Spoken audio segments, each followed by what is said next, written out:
L-Arċisqof Charles J. Cicluna iltaqa' ma' wħud mill-omijiet li bħalissa qed jgħixu fir-residenza dar tan-nieqathom fil-Mosta, dar li tgħin in-nisa u tfajliet li minkejja d-diffikultajiet li jiltaqgħu magħhom jażlu jipproteġu l-ħajja tat-tarbija fil-ġuf.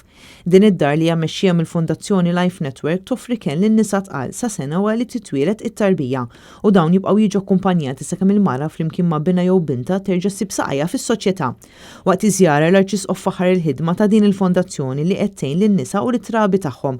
Fakkar kif il-Papa Franġisku jsejħilna nagħtu xhieda tat-tagħlim ta' Sidna Ġesu Kristu bil-ħidma li nwettqu ma' dawk fil-bżonn. L-Arċisqof appelli lis-soċjetà Maltija sabiex tħares id-dritt tal-ħajja u biex toffri xibka ta' solidarjetà lil dawk l-omijiet li għaddejjin minn sitwazzjonijiet diffiċli.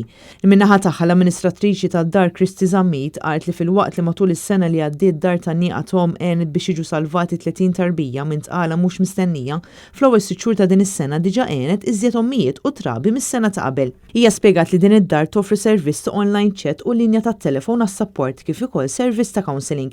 Spjegat li l-fondazzjoni toffri wkoll servizz ta' tqassim ta' ikel, ħalib u ħrieq lill-familji qabel u wara it-tqala skont il-bżonnijiet tagħhom.